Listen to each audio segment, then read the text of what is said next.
distinguished guests and delegates from IOSCO Asia Pacific regional committees, I convey my regards to all of you.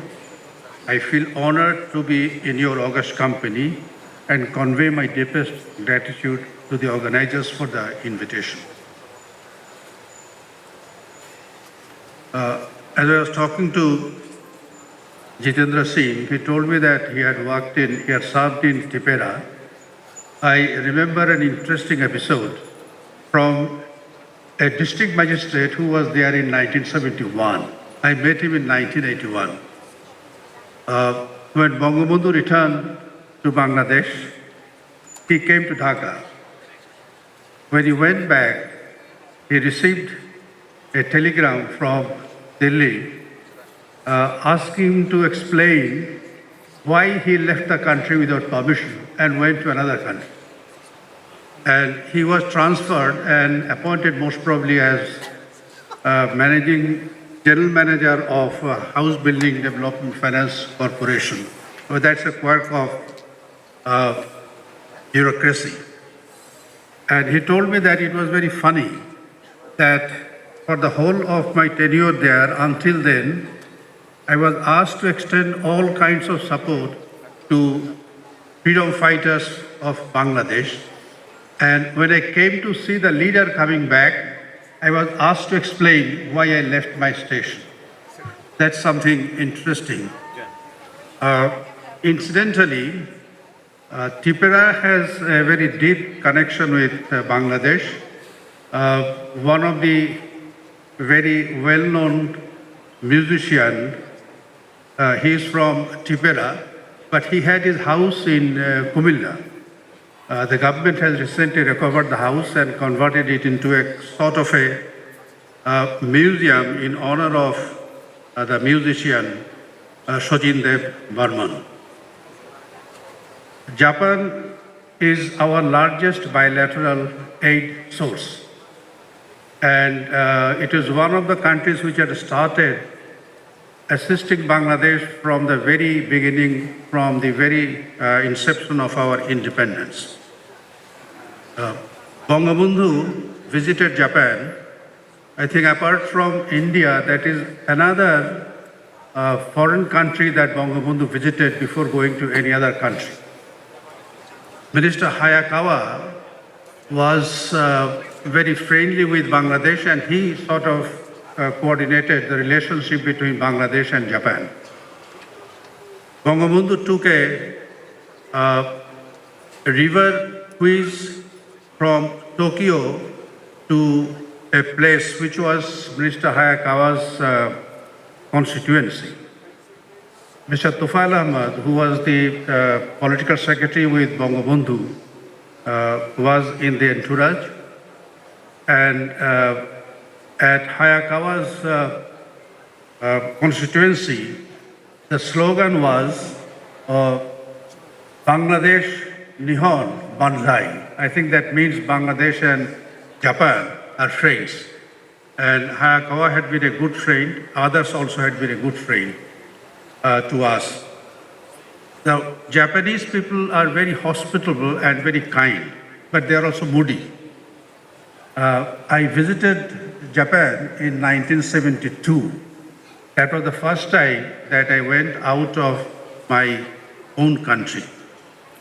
I took an underground train from Ichiga station to the Bangladesh mission. On the way, something went wrong with the track, and we are asked to take a bus from that place to wherever the mission was. I did not know Japanese. I couldn't speak Japanese, but I had noted something in Japanese when I left our dormitory at Ichigaya. And it said that I will go to such and such place, and how do I go there? Something like that. So I turned to one of the fellow passengers and I showed him that and told him that I don't know how to go there. He said, okay, come with me. So I walked with him for about 35, 40 minutes. He suddenly stopped and showed me, here is the mission, and you can walk down. He looked very glum. I had always felt that he was going in that same direction. I was wrong. He turned back and walked back. So only to help me, he accompanied me for about 40 minutes. And then when we reached close to the mission, he turned back and he looked suddenly glum at that point of time. But until then, he was very friendly. Bangalis laid down lives for the right to language on 21st of February 1952. It marked the rise of cultural nationalism. Nationalism finds its fulfillment in nation state. Bangabandhu played a key leadership role in the language movement and led the struggle for the independence of Bangladesh. The rise of the middle class in East Bengal at that time provided the structural continuity between the movement and the independence movement further on. Bangabandhu was conscious of the role of the middle class, but he was also aware of the vulnerabilities of the class. His speeches make that pretty clear. The assassination of Bangabandhu in August 75 was an attempt to reverse the trend. And the gruesome murder of the members of his family and somewhat later of the 4 national leaders in jail was a recrudescence of medieval cruelty. It was nothing that appears to be commensurate with the civilized modern world. Bangabandhu dreamt of a prosperous Bangladesh free from exploitation. His assassination stalled the progress of the country. Honorable Prime Minister Sheikh Hasina, daughter of Bangabandhu, has inspired and led the nation to resume the path to progress. Bangladesh is now a middle-income country and is committed to become a high-income, prosperous nation in the next 2 decades. Security Exchange Commission of Bangladesh worked diligently to sustain the capital market through the pandemic. It was not an easy task. To say the least, the chairman, Professor Shibli Rubayatul Islam, and the commission deserve credit for their deft piloting of the market. I congratulate Professor Islam on being elected Vice Chair of APRC and member of IOSCO board. I thank BSEC for hosting the APRC plenary meeting and the members of the regional committee who have come to Dhaka to join the meeting. The capital market functions broadly within the conditions created by monetary and fiscal policies, the motivation resources of the investors, and the consistency of regulatory rules and their enforcement. It seems to me that all the focus of the strategy with respect to the capital market has been to provide more resources and adapting regulatory forbearance as required with the market conditions confronting the participants. Easy access to bank credit is perceived as a distraction from the capital market. There is no doubt that capital market should be the main source for long-term investment. Investors prefer bank loan to capital market as it shifts much of the risk of long-term investment to the banks, which routinely reduce the financial cost by rescheduling, which routinely reduce the actual financial cost by rescheduling and writing down the debt.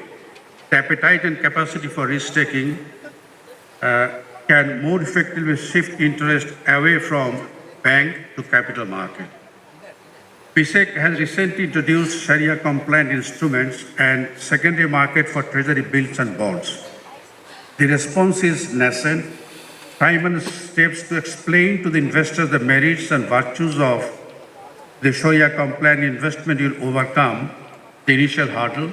The market is a sure judge, allocating reward and punishment for the right decisions and the wrong decisions. The overarching policy stances seem to have an inclination towards financial repression. It is moot whether capital market can develop to its full potential in such a policy regime. Admittedly, the direction and reduced cost of financing with respect to certain social sectors is eminently justified. Prudential limit can make such policies more effective in the context of efficient monetary and fiscal policies. Now, the time has not been very propitious since the pandemic started, but I would say that not only the